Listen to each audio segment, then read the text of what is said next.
Live from the O'Reilly Auto Parts Studios, here's John Michaels. Welcome back into SB Nation. Tonight it is John Michaels hanging out with you till 1 a.m. Eastern, and we've been talking a lot of boxing, and we continue the conversation. Right now, Michael Montero, nice enough to join us. Follow him on Twitter, @MonteroOnBoxing. What's going on, Michael? How you doing? Doing good, man. Still, just my head's still spinning from that great fight that we had Saturday night. It's been 48 hours, but it feels like it just happened 5 minutes ago. I've probably watched it 3 times already. Yeah, I've got it on my DVR. I have not rewatched it because I'm a huge Deontay Wilder fan, and it did not go well for him, obviously, Saturday night. Were you at the fight first and foremost, and what was the buzz like there in Las Vegas? Because I've said this is the biggest heavyweight fight I've seen in 10 to 15 years at least. Yeah, so I wasn't there in Vegas. Unfortunately, I had some family stuff to take care of, and I couldn't make it out there. But several of my colleagues at Ring Magazine, where I write for the Ring Magazine and ringtv.com, and they were all there. And so we were talking back and forth all week, and the fight week walk-up, particularly from the British fans, was huge. It felt like England. When you were there at the weigh-in, at the fight itself, and all the fight week festivities, it was such a pro-Fury house. It was really surprising. The British fans always make it a fun atmosphere, and the tenseness on fight night, you could feel the nerves. I mean, both sides, Wilder's side and Fury's side, did an outstanding job promoting this event, and you could just feel that tension in the air. I agree with you. It was one of the biggest fights overall in a long time that actually delivered. You know, a big fight like this on pay-per-view that delivered, and in many people's eyes, it exceeded expectations. And the early trending analysis looks really good as far as the box office that it did. It did like a $17 million gate live at the venue at MGM Grand, and the pay-per-view numbers look like they're going to be really good. This thing was a massive, colossal success. We'll get into the fight itself, but it looks like it's already been announced that there is going to be a Wilder-Fury2 as Wilder is exercised his rematch clause. Is this the right plan of action for Deontay Wilder, or should he have gone a different route and maybe got a tune-up fight to get back ready for Tyson Fury? That's a tough one. John. I mean, you know, it's a similar situation to what happened with Anthony Joshua last year, when he was upset by Andy Ruiz, right? That was back on June 1st last year at Madison Square Garden in New York. And a lot of people thought that he should take a tune-up before going right into that rematch. But the situation going into that fight was very, very different. You know, Ruiz was a last-second replacement, and there were different circumstances going on. So I think Joshua made the right move by going right back into that rematch. The difference here with Wilder is he had over a year to prepare for Tyson Fury. And he had spent 12 rounds with him already in their first fight. He showed absolutely zero improvement from the first fight to the second. It was Tyson Fury that looked so much better.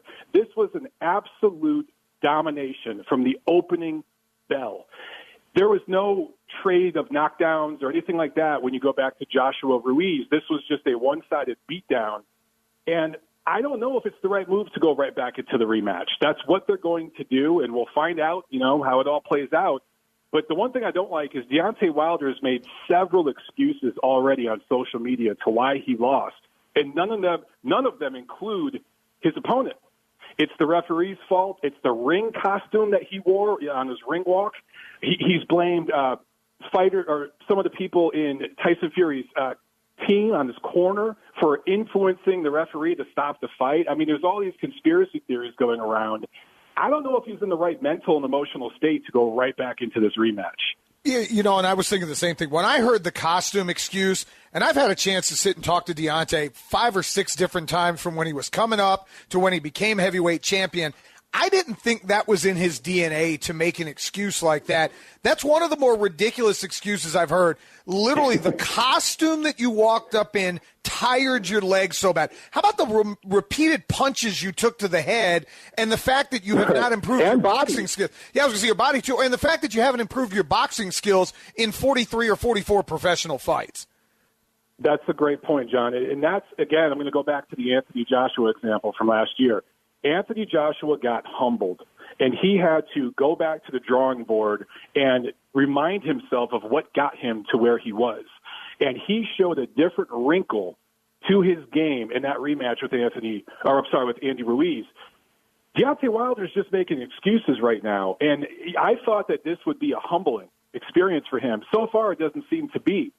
He has a great trainer in Mark Breland, and the rumor is Mark Breland, who threw in the towel, which was the right call in the 7th round. In fact, that fight could have been stopped in the 5th or 6th round.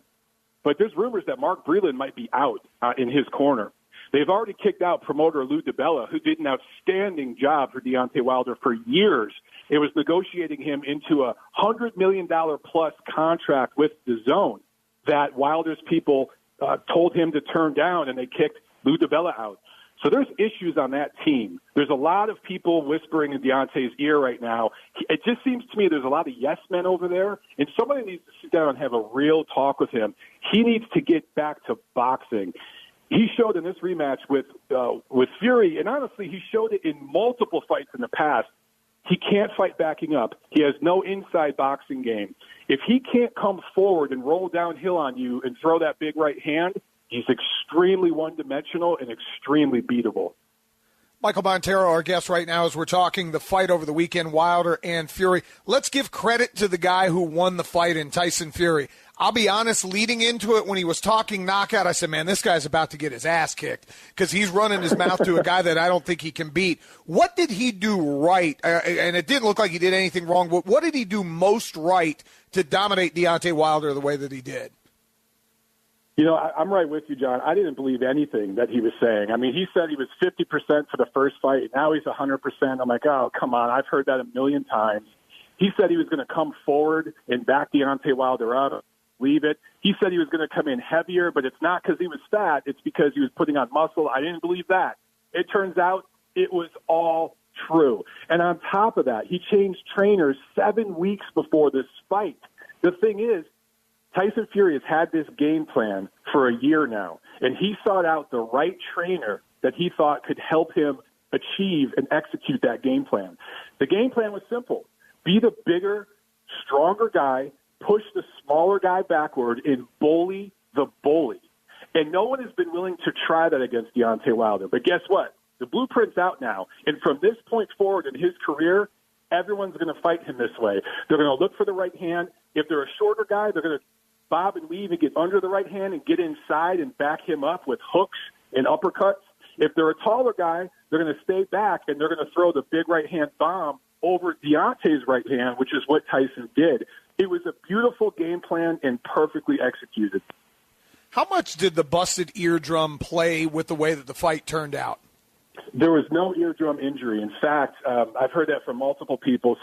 And it looked like, I thought the same thing, John. When I first saw it, I thought his eardrum was ruptured. Apparently, there was just a small cut on his ear, and that's what caused the bleeding.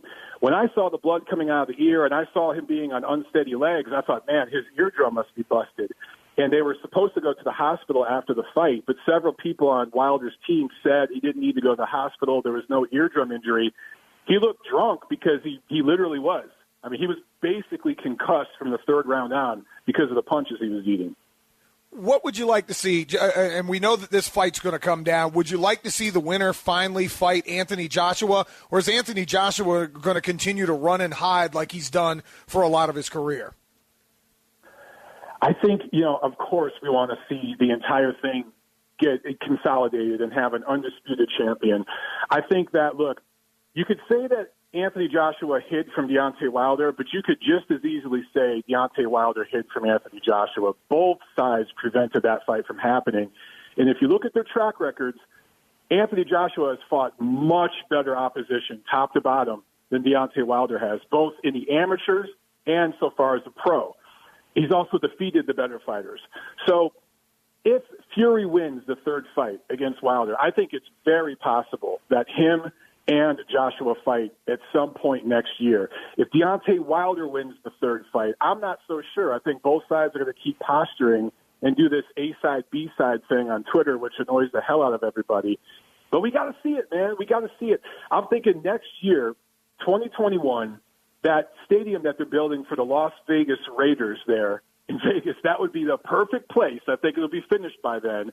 Tyson Fury has taken over Vegas. That's his hometown now. him and Anthony Joshua, as crazy as it sounds, they could fight in Las Vegas next summer. Michael Montero, our guest now, as we're talking some boxing from over the weekend. So let's go to Deontay Wilder. He's already exercised the clause for the third fight. What can he do to beat Tyson Fury? Obviously, the split decision in the first fight that he got away with a couple of knockdowns, but Fury dominated for most of the fight. The second fight, he gets absolutely crushed. What does he have to do to be better to have a chance to now beat Tyson Fury? I think he's got to come out really early in that third fight and get Tyson Fury's respect, because right now all the momentum is on Fury's side. I mean, I think these guys have shared 19 rounds, and you could make an argument that Tyson Fury has won pretty much 14 of them. So he has dominated the action, other than those two knockdowns you mentioned in the first fight. And the one-sided nature of what happened Saturday night, the mental edge is there for Tyson Fury.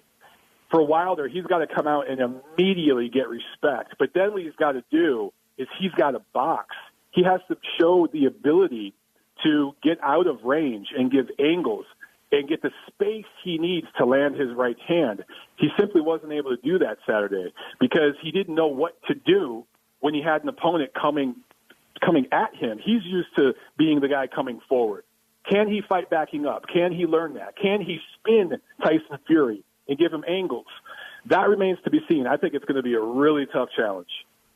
What could go wrong for Tyson Fury? I mean, obviously now on top of the world, his story is well documented, everything he's been through, substance abuse, potential suicide, all this different stuff, and now he's on top of the world.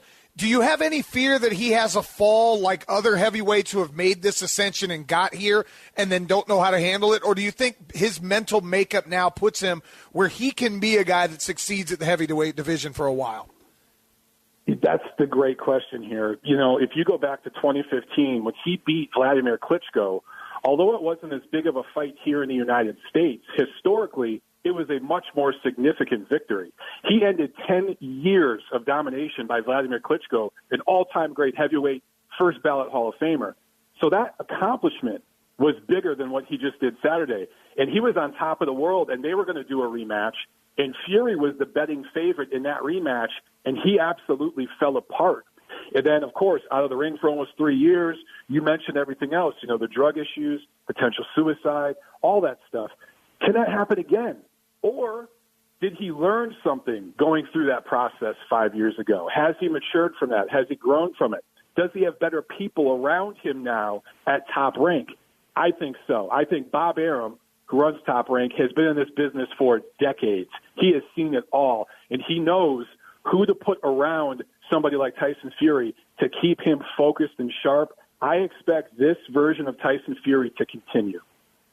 Great stuff. Really appreciate the insight. Thank you for coming on tonight and taking some time to share some boxing knowledge with us. Absolutely, John. Let's do it again, man. Absolutely. We will do it.